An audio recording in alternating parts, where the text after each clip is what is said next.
ইক্ৰাম হুছেইনৰ ঘৰত মোদী চৰকাৰে দিছে এক আচৰিত বস্তু।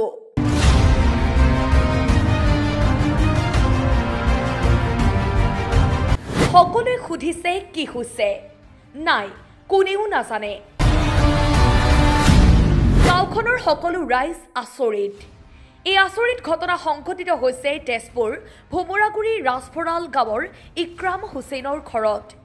ইক্ৰাম হুছেইনৰ ঘৰত মোদী চৰকাৰে দিয়া আচৰিত বস্তুটো আবদ্ধ হৈছে ট্ৰুথ বাৰ্তাৰ কেমেৰাত। তাৰ পিছতেই ওলাই আহিল আচল ৰহস্য। প্ৰকৃততে কি হৈছিল শুনক ইক্ৰাম হুছেইনৰ পৰা। নিউজ ডেস্ক ৰিপৰ্ট, ট্ৰুথ বাৰ্তা। মোৰ ঘৰত মানে এটা মই প্ৰধানমন্ত্ৰী যোজনা সোলাৰ এটা লৈছোঁ। সোলাৰটোৰ কাৰণে ইমান মানুহ হ'ল। এইটো লাভ পাইছোঁ যে ইয়াত যিমান মই বহুত টকা মোৰ বিল আহে, সেইটো কাৰণে মই লৈছোঁ। এতিয়া বিল যিটো আহিব এইটো মাফ হৈ যাব, আৰু যিটো অভাৰ হৈ উঠি থাকিব এইটো APTCL মোক আকৌ পইচা দিব বুলি কৈছে। ভাল, এইটো ল'ব পাৰে আপোনালোকে, এইটো ল'ব পাৰে, এইটো বহুত লাভৱান হয়। এইটো এটা চৰকাৰী আঁচনি হয়, প্ৰধানমন্ত্ৰী সূৰ্যঘৰ আঁচনি। ইয়াৰ জৰিয়তে আমাৰ তেজপুৰ যিটো এইটো এৰিয়া ৰাজবৰা গাঁৱত তেওঁৰ ঘৰত ইক্ৰাম হুছেইনৰ ঘৰত লগোৱা হৈছে, আৰু তেওঁৰ ঘৰত যোনটো কাৰেণ্টৰ বিল হয় এই বিলটো সম্পূৰ্ণ ফ্ৰী হৈ যাব, আৰু আপুনি ইয়াৰ বিলৰ জিৰ' কৰাৰ লগতে 2 টকা ইনকামো কৰিব পাৰিব। সেইটো আপোনাক চৰকাৰী আঁচনিৰ জৰিয়তে আমি কৰি দিম সম্পূৰ্ণ। আমাৰ ভিডিঅ'ত নাম্বাৰ দিয়া থাকিব, তাত কণ্টেক্ট কৰিব। কণ্টেক্ট কৰাৰ লগে লগে আপোনাক সকলো তথ্য বুজাই কোৱা হ'ব। যদি আপোনাৰ কিবা ডাউট আছে, কিবা বুজিব লগা আছে, এওঁৰ দাদা আছে, তেওঁৰ ঘৰত আহিব।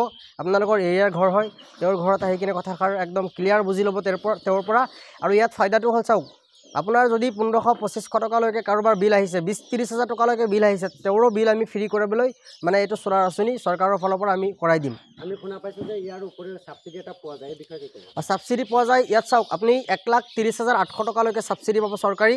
সেই ছাবচিডি পোৱালৈকে সম্পূৰ্ণ দায়িত্ব আমাৰ, সম্পূৰ্ণ কাম আমি কৰি দিম। ইয়াত আপুনি 1 টকা কাৰেণ্টৰ বিল দিব লগা নহয়। আপুনি যদি ৰিচাৰ্জ কৰি আছে মাহেকত 2,000, 500, 1,000, 2,000 যিমানেই ৰিচাৰ্জ কৰিছে কিয়, এই গোটেই ৰিচাৰ্জটো কমপ্লিটলি ফ্ৰী হৈ যাব। ইয়াত আপুনি 1 টকা ৰিচাৰ্জ কৰিব নালাগে। কেৱল মাত্ৰ আপুনি এইটো আঁচনি লোৱাৰ পিছত আপোনাৰ কাৰেণ্টটো সম্পূৰ্ণ ফ্ৰী হৈ যাব। দাদাৰ কথাষাৰ শুনিছে আপোনালোকে, তেওঁ লগাইছে, আৰু যি আছে আমাৰ লগত কণ্টেক্ট কৰিব, সকলো বুজাই দিম। ইয়াত 1 টকাও চাৰ্জ নাই, ইয়াত একোৱে চাৰ্জ নাই। আপুনি গাড়ী ভাড়াও দিব নালাগে, একোৱে নাই, সম্পূৰ্ণ ফ্ৰী কৰাই দিম আমি। খালি আমাৰ লগত কণ্টেক্ট কৰক, আমাৰ কণ্টেক্ট নাম্বাৰ আছে, বা কিবা বুজিব আছে তেওঁৰ লগত কণ্টেক্ট কৰক, চব বুজাই দিব তেওঁ। এইটো খালি তেজপুৰৰ কাৰণে আপোনাৰ? নাই, অল অসমতে কৰিব পাৰিব। অল অসমৰ পৰা যিকোনো মানুহ যোগাযোগ কৰিলে পাই যাব, মানে তেজপুৰ নহয়। এইটো চৰকাৰী আঁচনি হয়, অল অসমৰ পৰা পাৰিব। আপুনি যিকোনো জেগাৰ পৰা আমাৰ লগত কণ্টেক্ট কৰক, আমি তাতেই কৰি দিম আপোনাক, একো কথা নাই।